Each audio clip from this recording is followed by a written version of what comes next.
After serving as pastor at Providence Missionary Baptist Church in Atlanta for 25 years, the Reverend Dr. Gerald Durley preached his final sermon on August 5th, 2012. But the man Andrew Young calls the warrior preacher was just getting started as a renowned speaker on environmental protection and human rights. Today, Reverend Durley maintains an office at Providence where he's raising awareness about what he calls the biggest civil rights issue of our time. I'm Gail O'Neill. Join me and my producer, Felipe Barral, as Gerald Durley takes a stand on climate change, family values, and demonstrates what he means when saying, "I'm not retired, I am rewired," on this episode of Collective Knowledge. Because spreading knowledge is the most altruistic thing we can do as human beings. The biggest civil rights issue for most people in poor, rural, and poor areas and minorities is climate change. Because everybody has a right to clean water, toxic-free air, even when they're going through fracking, the pipelines that's coming through, all of those things. So I have so when I talk to the government, I have a burning desire, the same desire I had 58 years ago, to now just make the shift to really stand up for us. Greenland is melting at a rapid rate. At Miami is ground zero right now, and the water's coming up. They're going to move Miami Beach in the next 7 or 8 years. Guess where they're going to move it to? Where the black folks are living right now. They're going to move it over to Liberty City. So they're buying all of that up right now.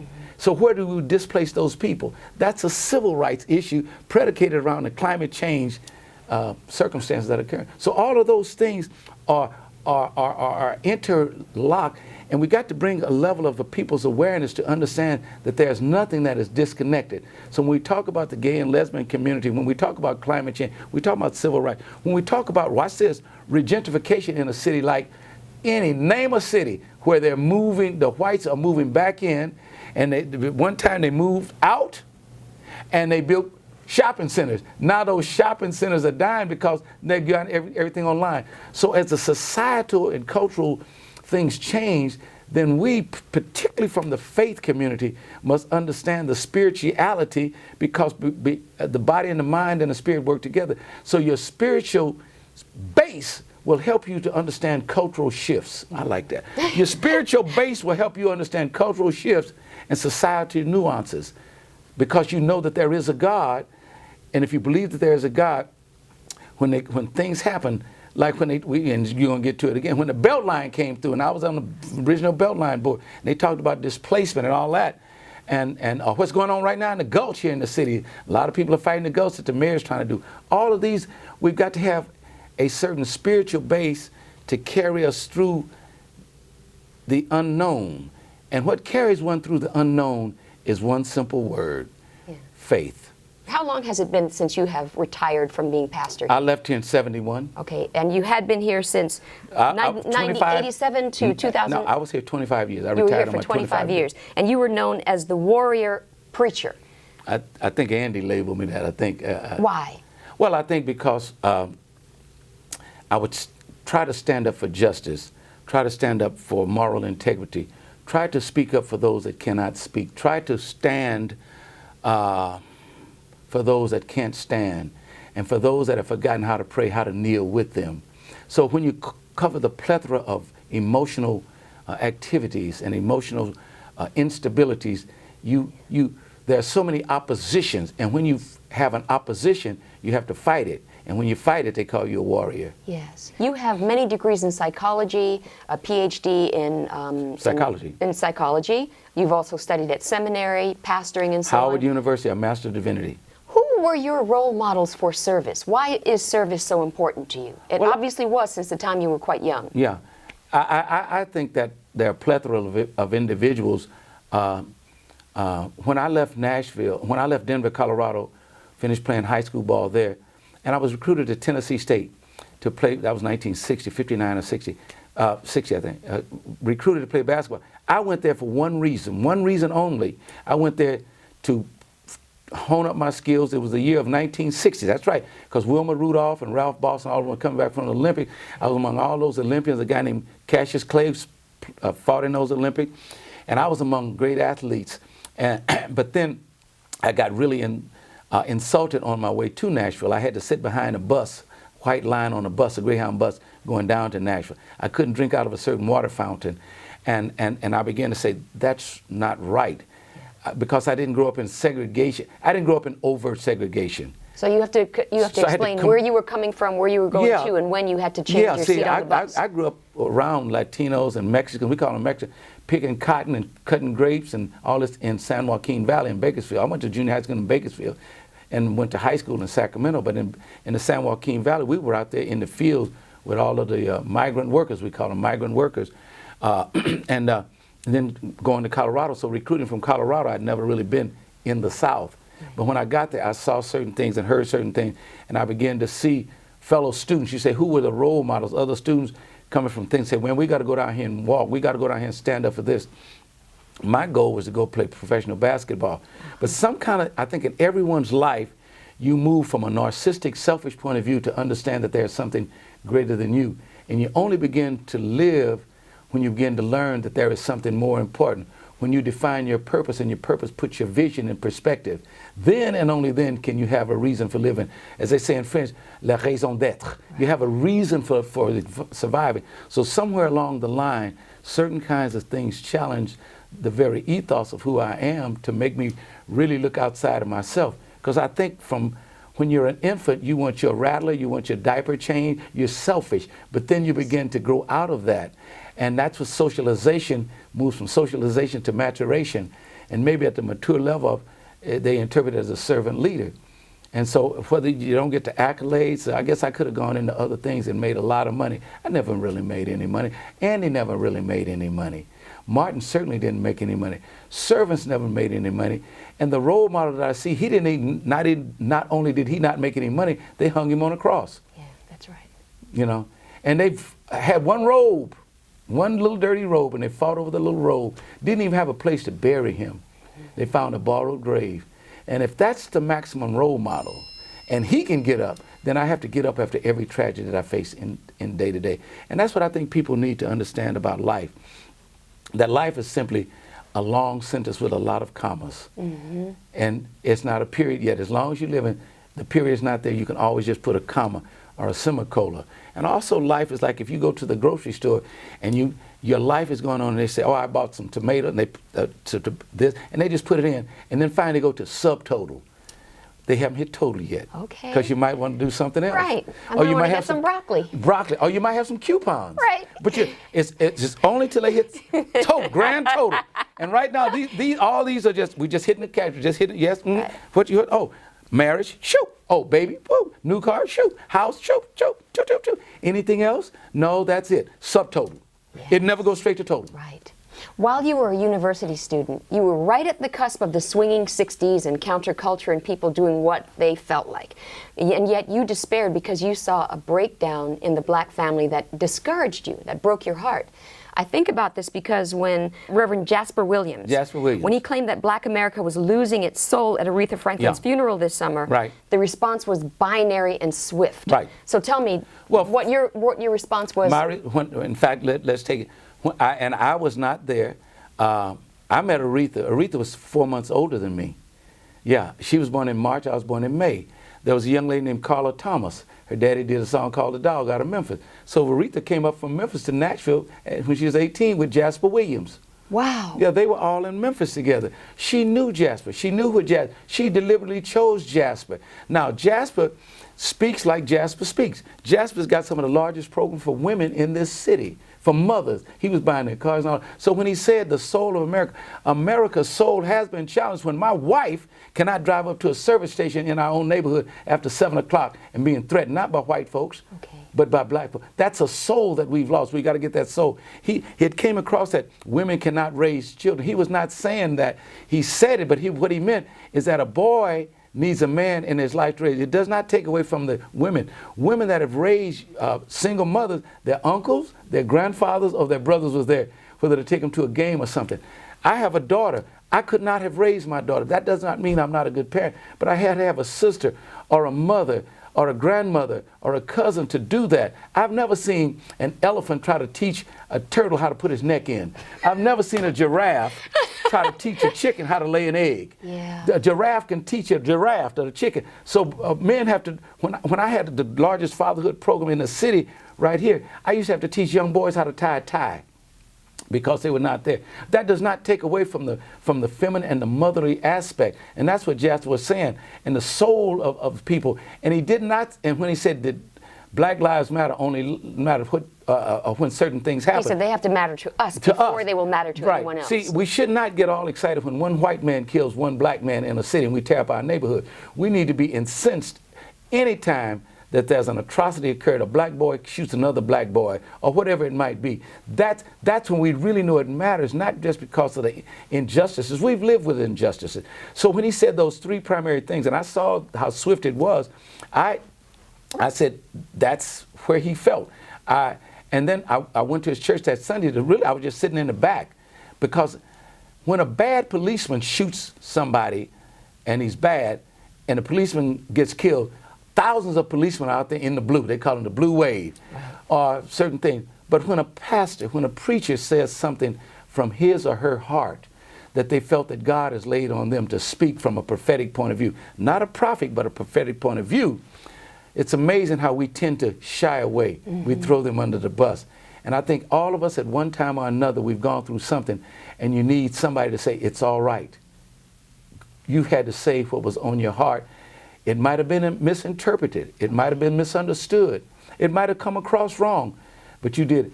And I want to tell you have the right to do that. And I'm here with you. You met your wife, Muriel, while you were studying in Switzerland. Mm-hmm.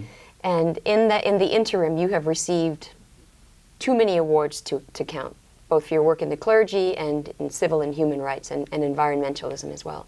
Yet you've never accepted an award without naming her. Never. Why? Because I think that there are two ways to spell compliment. She's a beautiful lady, and I spell that with a C-O-M-P-L-I. But then I could not be who I am unless compliment with an E, C-L-M-P-L-E. That means the other half of me, the other part, the better part of me. I learned that in many cases when I was riding motorcycles and out there running and speaking out this, she said, you need to look out for that. And 9/10 of the cases, she was right. She is the other half of me that keeps me. If I'm in a meeting and I'm seeing it's getting crazy, I'm getting ready to blow, I can feel her kick me under the table and it bring me back. And I say, oh. And she'll say, maybe we need to look at that a different way. She would never put me down, but she put me down and to make me feel insecure. Whenever you find people like me who are always out there on the point, we're going to get knocked down. We're going to be misunderstood. Sure. And sometimes people think that we can just take it, but we're human beings. We have sensitivities, and she can say, like that, I like that.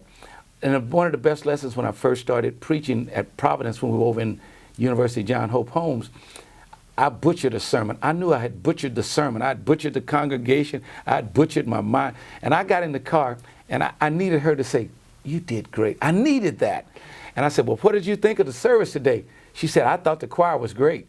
Okay. I said, well, what did you think of the service? She said, and the announcers were right, precise. Oh. But I was really wanting her, what did you think of the sermon? But I couldn't, because I knew she was honest. Yes. That's the other part. She was honest.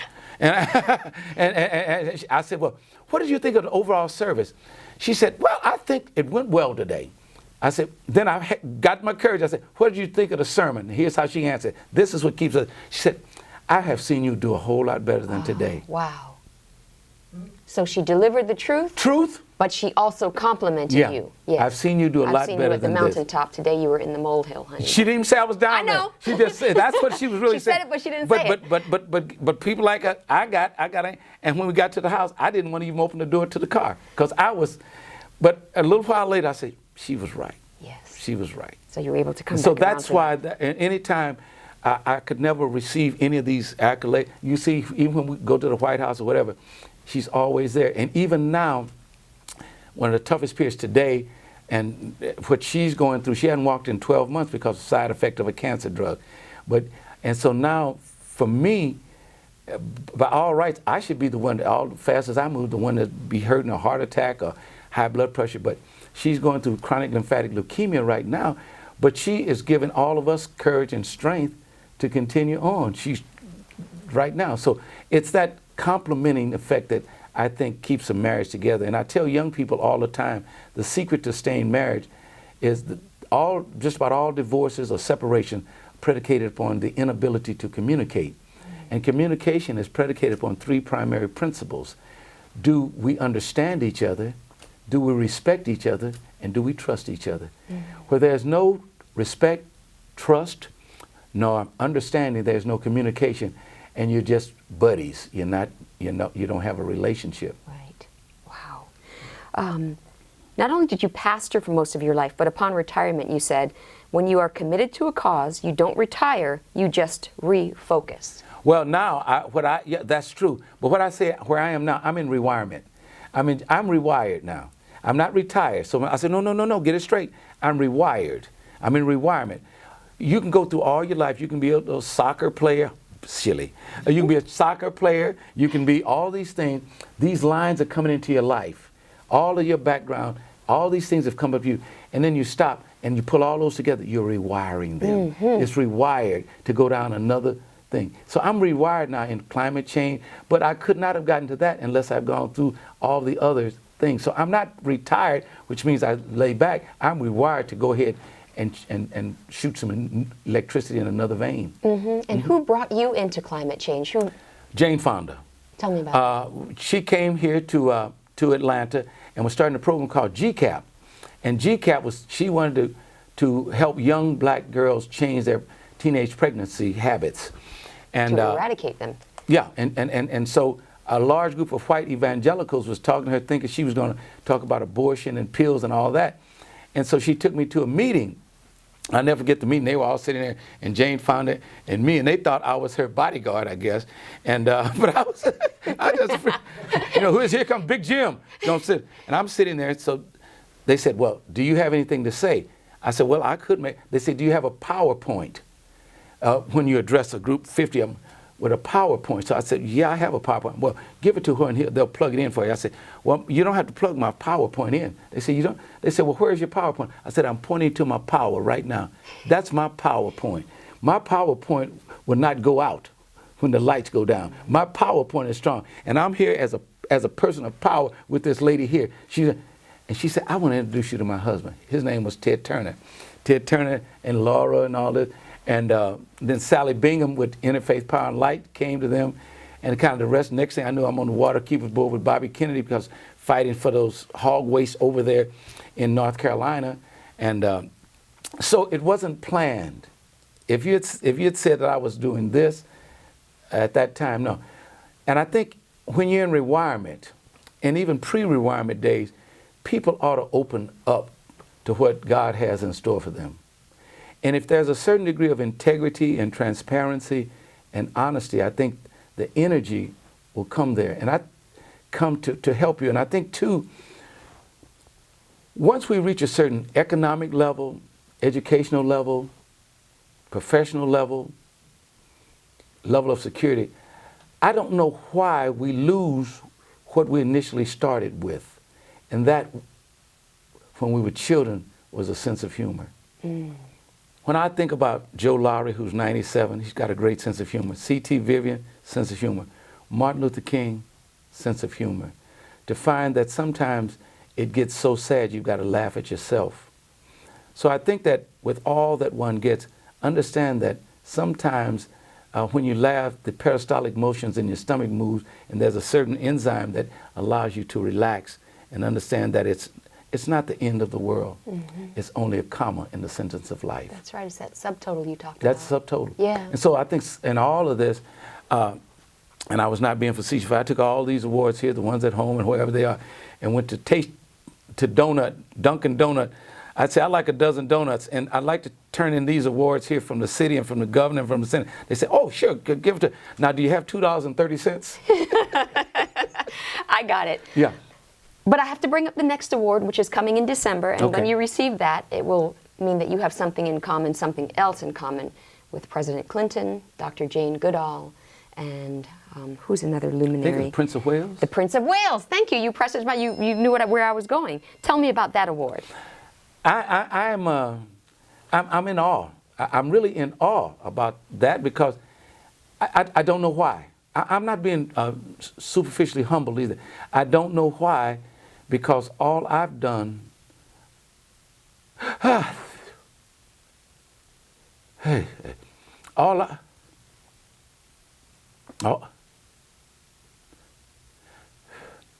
I've done and attempted to do was what was put on my plate and assigned to me to do while my time was on the planet. So it wasn't like I was looking for, what I care about a polar bear, trees that are cut, but so it's an award that just came out of the clear blue sky, and I'm trying to figure out why, because I know what it is, because there are so many others that are far more qualified than me. Those that have been, as they call them, tree huggers, those that were fighting for the bee population, those that were trying to do certain things in nuclear for years and years. And I'm a Johnny-come-lately, so why would I receive that? And I think that that's the thing that kind of chokes me. Or the other day, I just received a call to come to Sunnyland, California, for January 2nd and 4th to sit and discuss civil rights and climate at the Annenberg estate, Walter Annenberg. And I'm saying, who? Walter Annenberg, he started TV Guide or something. I don't know. But to sit there with thinkers from all over, and I'm saying, who am I? You've met me. I'm just who I am. So no deep kind of stuff. And so the award for Captain Planet, I don't understand it. I just feel that others should get it, because all I was doing was, when it came along, whether it's from a Jane Fonda or a Jasper Williams or Mamie Washington. Mm-hmm. Very little difference between the three. When we first spoke about Dwight Andrews, you said to me, we live in a world where people are dying mentally, physically, emotionally, and spiritually. You also find a sense of loneliness. And when you have loneliness, you have depression. And when you have depression, you have hopelessness. And when you have hopelessness, suicide. That's a dangerous situation. People are looking for two things today: stability and peace. Yeah. So can you give our viewers, this is why you're here, because you have collected this knowledge, 3 things they can do to ensure stability and peace in their lives? Well, first of all, using that same kind of analogy, when you find a person that is hopeless and the hope is gone, then they go into, the mind takes over and to shut it down, and that's called depression. And depression is a precursor to suicide. Now, it moves into what we call schizophrenic patterns, where you pulled in 2 different directions. That's what's split mind. The word for worry is split-minded. In Greek, the word worry means strangle. When you feel strangled and you can't find your way out, it means your mind is torn. So the first thing, if one wants to get through that, is to have a secure mind. The question then becomes, how do I secure mind with so many things? And it's interesting, 2 weeks ago I just did a little lecture or sermon or whatever on how to stop worrying. And I went back to the to the New Testament and came out 3 things that can stop you from worrying. First, when it's starting to come in on you, stop right then and pray. Now, prayer, I pray all the time. No, but so the first thing is right prayer. Right prayer. Right prayer meaning, are you praying right? Is there a wrong way to pray? Yes. A wrong way to pray: I hope my boss dies on the way to work. That's a wrong prayer. A right prayer is, God, I thank you so much. I thank you for all that I'm going through. I thank you for my mind is being destroyed. I thank you for the losses. I thank you. One of the things that I've learned going through as a caregiver the last year is I live on double T now. I thank God and I trust God. You can't thank a God you can't trust. And the more I thank him, the more I trust him. So it's a double T. I'm thanking and trusting. So to get my mind secure, I've got to thank God. And the more I thank him, then my mind becomes secure. And then I go from right praying to right thinking. You can pray right and your thoughts will come in and destroy your prayer. It's not going to work for me. Nobody cares. I'll never make it. I'm lost. My child. Right thinking. So after you pray and you give it to God, and you think it, then go into right thinking. And the third thing to secure your mind is right living. And I'm not talking about walking around with a collar on, talking about, but I'm talking about we all live off of relationships, and how do you treat a person, how they respect you. If a right living, if I know that I'm gonna get up in the morning and drink 2 gallons of whiskey, that's not right living. If I know I'm going to go over and chase somebody's wife, that's not right living. If I know, and I'm not trying to be some great moralist, but there are right ways to live and wrong ways to live. There are right ways to drive. If this sign says take this curve at 45 and you take it at 90, don't blame the curve. Don't blame the sign. You didn't live right. You didn't drive right. So right praying, right thinking, and right living secures your mind, and it gives you a sense of hope that it will be all right, that the sun will rise in the morning. And stop blaming yourself.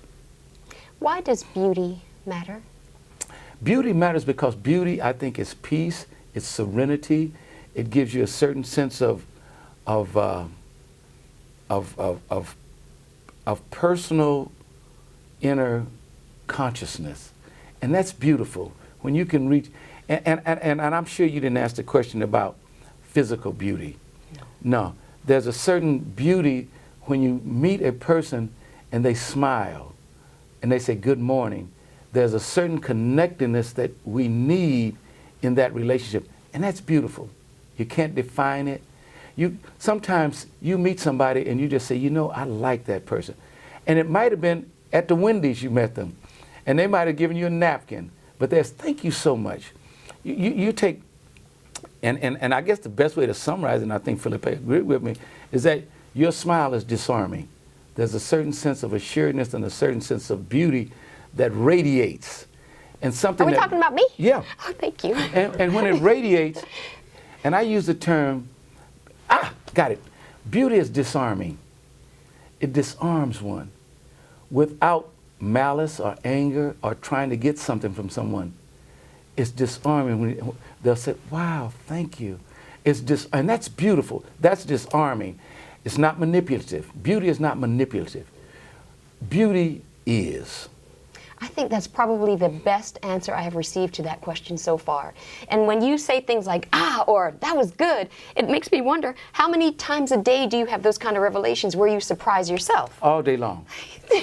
You know, when I was doing research for interviewing, getting ready for today, I read that Muriel had asked you, when you were both university students in Switzerland, did she want to marry? Would you ever be a preacher? And I thought, and you said, no, I'll never be a pastor. So I thought, what would make her ask that question of all questions if I don't know. I don't know. She said two things she never wanted to be married to: as a doctor and a pastor. Wow. Yeah.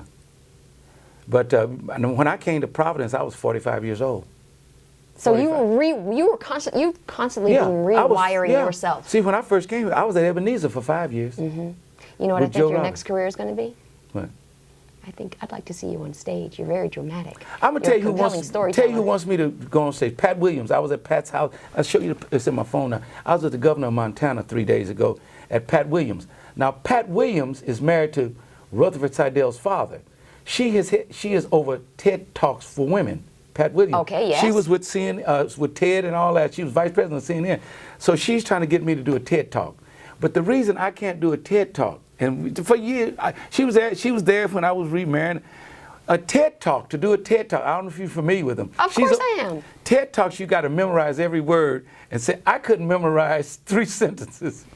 You are a pastor. You're accustomed to getting up in front of a congregation. Yep. You speak at people's highest highs, wedding days, christenings. Yes. You speak when people are at their lowest at funerals. Yes. You comfort them when they're in the hospital and they don't know life is in the balance. Right. And you think you wouldn't have anything to say to I didn't say I didn't have anything. Off the cuff? Oh, I could, but they want to read it totally, and then they go through. No, you said and here rather than You said here rather than and. And I told, they got to say. And they do the TED Talk, and where you stand, move to here. I couldn't do it. I couldn't do it. You say can't, but I couldn't. Now I could get up like you and I talking, go through, and they say, we got 7 minutes. All right, boom. And that's why 3 years ago, she said, you need to do a TED Talk. Well, you've done a collective knowledge talk, so I don't think people could do any better than this. Yeah, well, it's, as they say in French, la vie c'est la guerre. Life is war. That's it. Yes. La vie c'est la guerre. Yeah. And you go up to a Frenchman, I was in Switzerland at the time, they said, Monsieur Jelly, qu'est-ce que vous avez aujourd'hui? I say, la vie c'est la guerre, monsieur, jusqu'à la prochaine fois. And you ask them a question, la vie c'est la guerre. What do you think about the such and such? Monsieur, c'est une bonne type, la vie c'est la guerre. And I don't care, life ain't but a war. Well, now I'm going to say it's just a subtotal. Yeah. We have not reached the sum total yet. No, hey. Thank you so much, Was that- Dr. Durley. was This that was all even right? better. It was better than all right. It was better No. than I expected, and my hopes were very, very high. This episode of Collective Knowledge marks the conclusion of Season 1.